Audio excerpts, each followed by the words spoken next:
Good Yontif. Underneath everything, we find mystery. Consider for a moment how much had to go exactly right for us to be here together this morning. How many coincidences did it take to create this planet out of astronomical matter just the right distance from the sun, for life to begin, for us to evolve into what we are, for us to end up sitting here together right now? How much had to happen precisely the way it did for us to be sitting under this beautiful dome in this room lined by more than 1,000 light bulbs? A famous teaching describes two ways of understanding our lives. The Rabbi would say, everyone must have two pockets with a note in each pocket. In the right pocket, place the words, "For my sake the world was created." In the left pocket, "I am but dust and ashes." With the words in the right pocket, the Rabbi teaches that sometimes we can be overcome by the beauty, the joy, and the awesomeness of our lives. With the left pocket, he reminds us that at other times we can feel as though nothing ultimately matters, that one day we will all dissolve like salt into water. Wherever you are on the spectrum of feeling that the world has been created for you or feeling that you are but dust and ashes, at the heart of living, we find unanswerable questions. What I most want to say to you this morning is that we are at our best when we open ourselves to this, when we leave open the possibility of mystery. When we feel the world has been created for us, mystery can come easily into our lives. I first felt this when I was 13 years old. I was at summer camp close to the Sonoma coast. A group of boys and I were hiking down to the ocean with our counselors. As we walked through the yellow grass of the Northern California summer, we talked about card games and gossiped about other kids, but then we saw the sunset. Our teenage conversations evaporated. The yellows and oranges of the sun descending onto the horizon were so awe-inspiring, we each went off on our own to take in the beauty. I wrote and drew in my journal that I had with me, trying to capture what I saw, but I failed at that. How could it be that I was so lucky? How could it be that I was sitting there and the sun was setting and I was able to take it all in? Certainly, many of us have experienced moments like that in nature, especially in Northern California. Perhaps you've hiked to the top of Cloud's Rest Trail in Yosemite and looked down on Half Dome. Perhaps you enjoy going to Muir Woods and being with the redwoods. Many of us have also experienced this fullness with other people. You hold a baby who looks up into your eyes and laughs with pure joy. You share a Shabbat meal with your loved ones. You're overcome by how incredible it is that you are alive, incredible that despite illness, aches, and pains, your heart beats and you're able to look at the world and take things in. When we feel truly blessed, when we feel truly lucky, it tends to be easiest to connect to the mystery at the heart of living. But what about when we're living according to the paper in our left pocket? When we feel as though we are but dust and ashes, that our lives are tiny blips in the enormous universe. Yom Kippur, today, is the day on the Jewish calendar when we are most called to feel our smallness, vulnerability, and imperfection. We sing Ashamnu and Al-Chet, poignant confessional prayers that remind us of our failings. The Unatan Tokef compares us to grass that withers, a passing shadow, a vanishing breath. We fast, we set aside comforts. Many of us wear white as if we were clothed for our own burial. We stare into the ark with the Torahs taken out of it, reminding us of our coffins. This day places us face to face with our frailty, our mortality, and our flaws. And yet Yom Kippur is not a one-dimensional day of despair. Yom Kippur is also a day of awe. There's a tremendous mystery at the heart of Yom Kippur. How is it that we can be so flawed, so fragile, and so insignificant, and yet when we remind ourselves of this, we open ourselves to wonder? How can it be that in our most imperfect moment, we are met by a sense of relief and awe? This enigma lies at the center of Yom Kippur. When we are at our most vulnerable, we open ourselves to the surprise of being forgiven, of being seen, of being deemed worthy. On other days of the year, we run into trouble when we adopt a closed worldview, when we consider ourselves but dust and ashes and shut ourselves off to the possibility of how much we don't understand. Tom Hanks' character at the beginning of the movie, A Man Called Otto, embodies being closed off to mystery.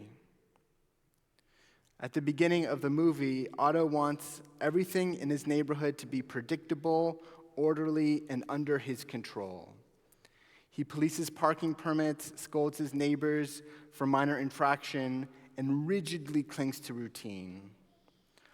Otto creates this life for himself because he is devastated. His wife has died, his sense of meaning has collapsed, and his refusal to let in the unexpected has left him bitter and alone. Otto shows us what happens when we treat life as though deep questions can be separated out from it, when we try to banish mystery from our lives. Now, this being a Hollywood movie, the story turns. Otto allows himself to be surprised again.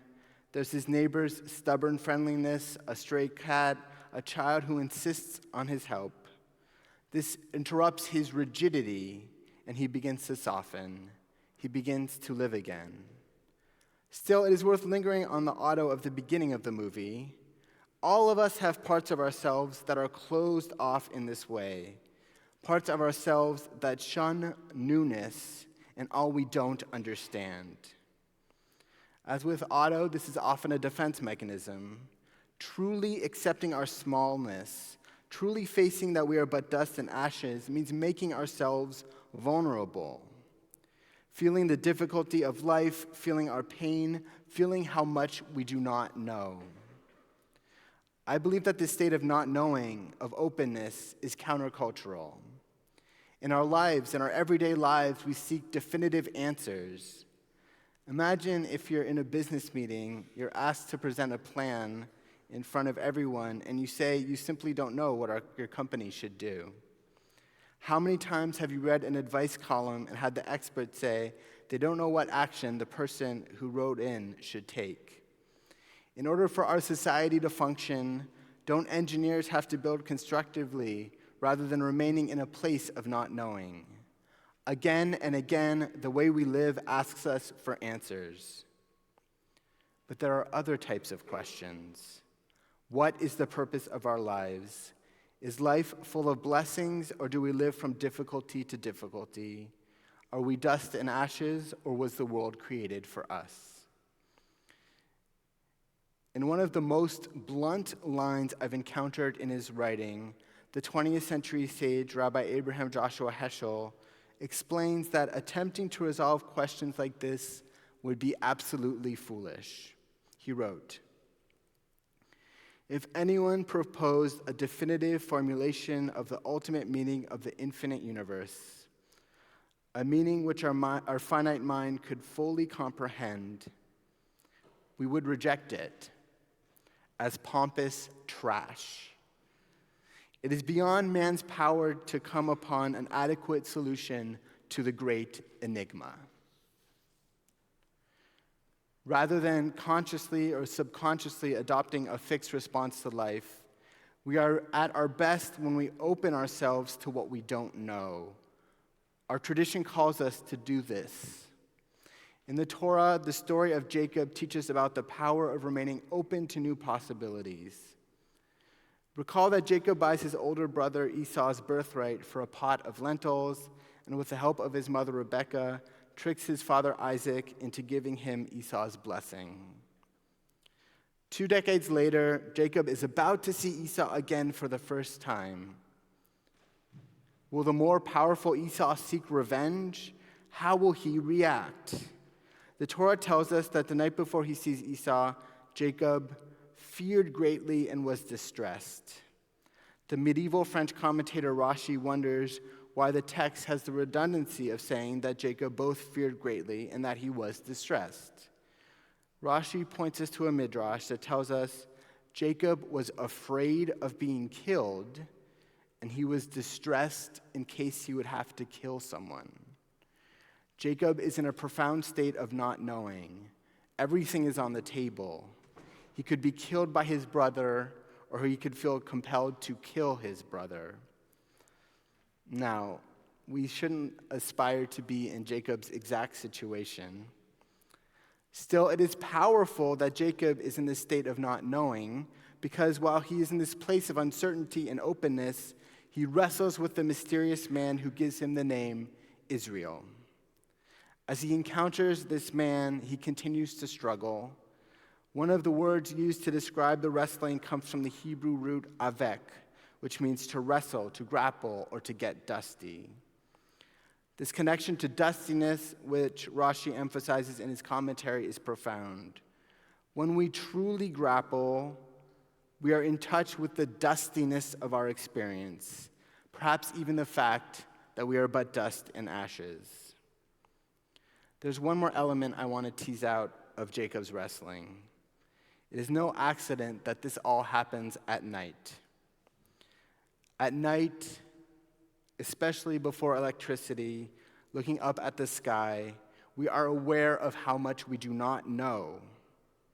Even with the help of science in 2025, the night presents unanswerable questions.